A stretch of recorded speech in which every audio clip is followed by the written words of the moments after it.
Good day, my tarnished bastards. Welcome to another video here on Lords of the Fallen. I'm your host, FOXSOL, and we have another update that's happened today. Update version 1.1.310. And we actually were live streaming earlier, and we were playing with the update, and legitimately there is a couple of things that has happened that are good things, considerable bad things, possibly, depending on who you are.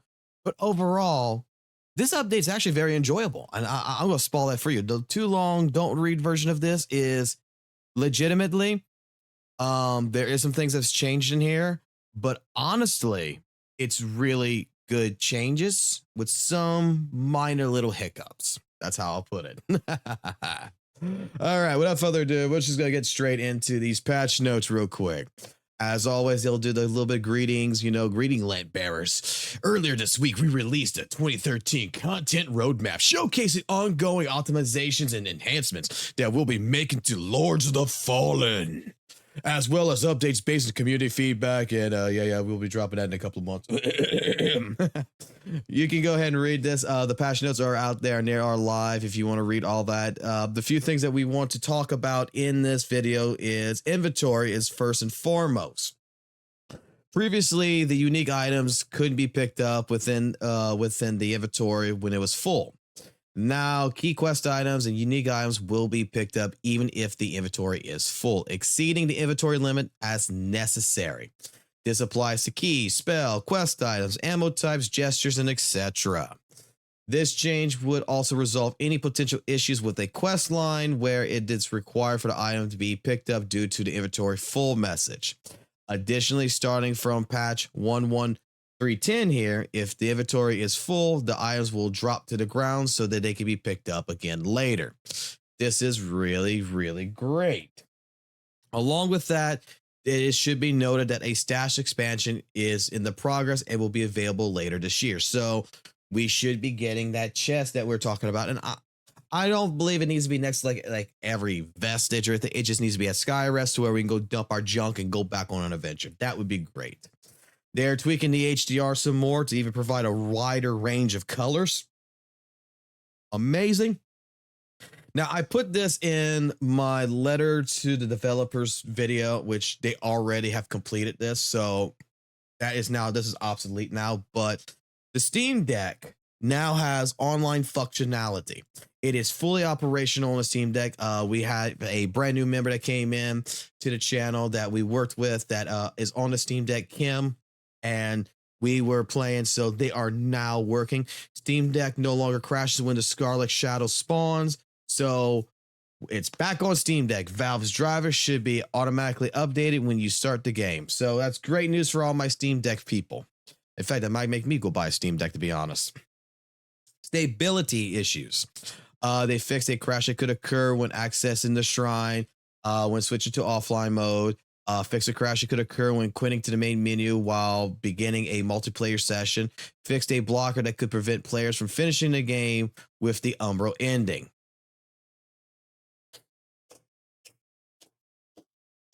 We will be testing this tonight on a live stream. If you don't know, I do live streams, and typically they are daily on this channel.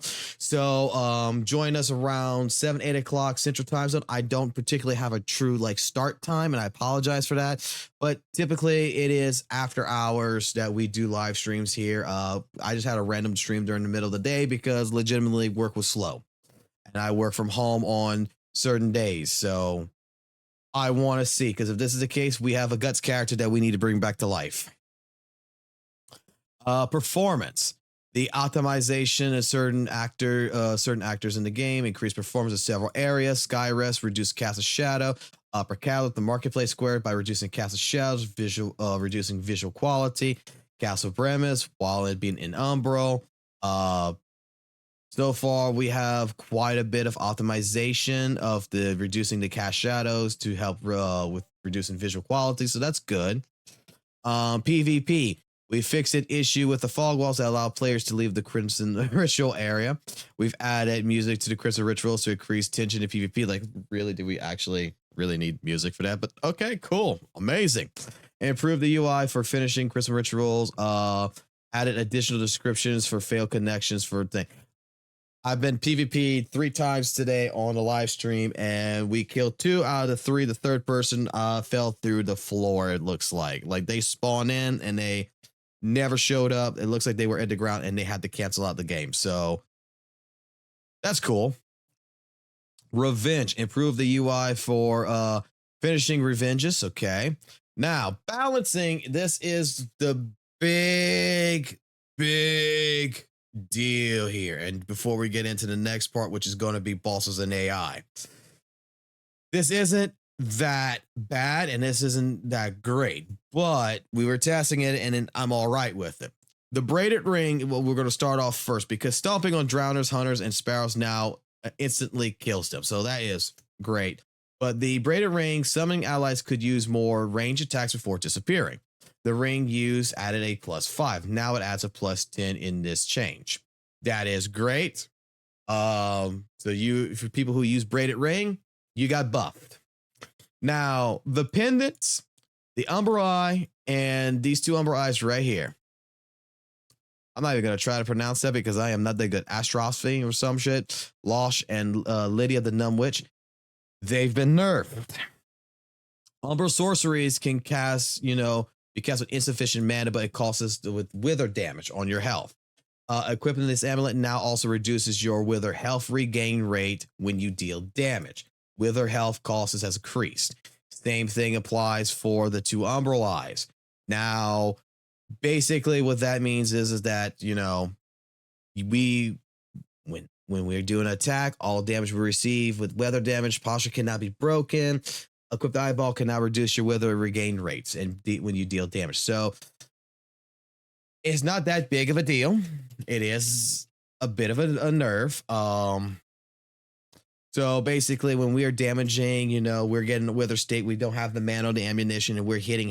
It's not healing us as fast. We're taking more damage while using it. But we just completed almost half the game in a couple hours, and it's just like, it's not that big of a deal. To be completely honest, it's really not. Hurt reaction, sometimes trigger in the wrong direction. This is now fixed.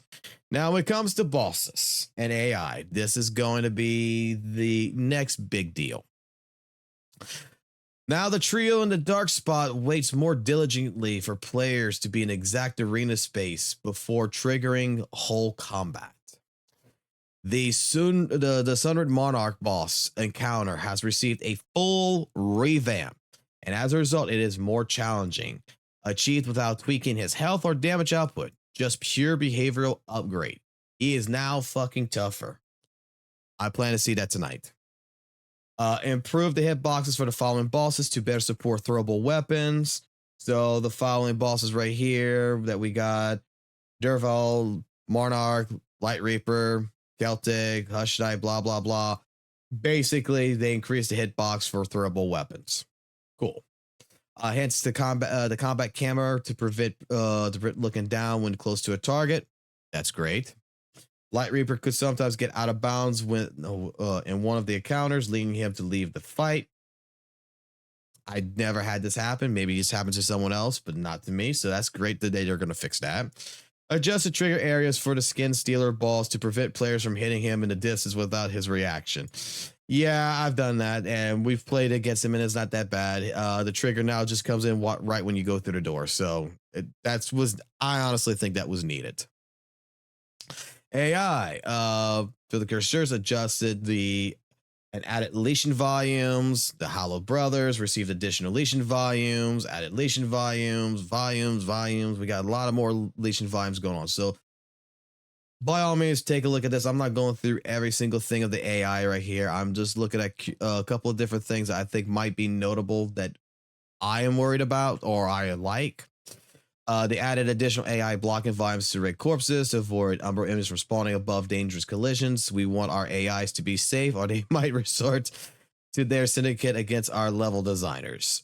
Tower penance, so forth. Now, in this update, and it's something I'm looking for because people have found it and we haven't seen it yet, but I'm looking first before I talk about it.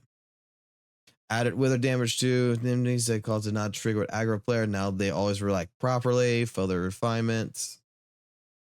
I did not see anything about the Scarlet Shadow, aka the Red Reaper.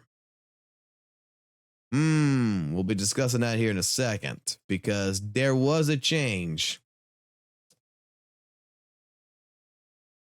But there is not. Piano now plays her upgraded animation, better alignment, regardless of action the player was doing before interaction. That's nice. Corrected nav mesh. Okay. So Umbral. Tweak the distance of soul flare and UI. This I've noticed. Okay. This legitimately, like if you got the little doors that you got to open with the guy that's stuck in it, this there you could tell a whole complete different change on this, and it's fucking amazing. They offsetted pixels that occur with soul flare and thing with the Umbral bellies, containers. Offset pixels to soul flare doors, fix a bug in which, you know, items here would sometimes fall through the umbral ground and certain conditions while transitioning would make it only be able to pick up in the living world. So they fixed that. Level design. Abbey of the Hollow Sisters, they tweaked, you know, a couple of collisions. Legitimately, I'm not too worried about the rest of this right here. Lighting, I could tell you completely right now that there has been it's been very noticeable. There has been additional lighting that's been added, and it's making the game a little bit brighter and a little bit more sexier. So you'll notice some lighting differences if you play. Cinematics, they fixed the missing lantern right here. There was a small camera clipping issue in the second phase cinematics. They remove a couple of the nails that were obstructing the camera view in the phase 2 cutscene. The UI. We resolved the issue of appearing an area name would not appear on the screen when entering the area. They have addressed different things. So go through this the way you want and see it. But there is one big difference. Is one change in here that has been fixed. Again, that's not been talked about. And that's the Red Reaper. And we're going to finish this video off with this. So the Red Reaper's got some new tricks now. Now the Red Reaper is practically every cheese method that we have done so far in the video. From using the platform, the ladder, gravity, everything so far except for fire. I haven't tested fire yet. Is no longer possible. He's got a new tool. He's got claws that he can shove up your ass wherever the hell you're at. So if you decide, oh, I'm going to jump on this swinging platform like at Bell, aha, you can't catch me. Nah, nah, nah, nah, nah, nah. He can shove 2 fucking goddamn fucking claws up your ass if he wants to. It's beautiful. So they are really working on the anti-cheese method on him, but we will try to tonight on the live stream to test against the lava pit scenario at Brimma's Castle, as well as a little shortcut area that we did, because I don't think they've nerfed that or, you know, with the Reaper. I think he'll still, if he lands in the lava, I'm pretty sure it's still an instant kill, and we're going to test that later. But I will say that now, you know, it's forcing us to have to fight him straight, and all the other videos that I've done is useless until we find other ways of cheesing him. I'm sure that we can look at some more tips here and there, and we can find some things. Someone told me you can still kill him with an elevator. We can test that. I don't mind. Keep updating him. I still think that my idea for a quest line for him would be a better option to fix the problem with the Red Reaper, but you still want to put, you know, these quote unquote anti-cheesing methods on them. By all means, do that. So continuing on real quick, I just want to go ahead and give a quick shout out to our channel members from Charles, the Green Dragon, Blue Dragon Gaming, Paul Williams, Saoud, Calvin Young, Ember, Voiy, Mukbang Only, Z Gundam, I'm Maverick 77, as well as Ghost Smile, as well as the OG Festerhead and Comrade Kim SD. These Comrade Kim SD has become our most recent member from the live stream earlier today, so I do want to give a big shout out to all our channel members. We will be discussing later to probably in the next 2 weeks about the giveaway, so stay tuned to that for you channel members, and we will be discussing how that's going to operate. But until next time, everybody, please have a great day.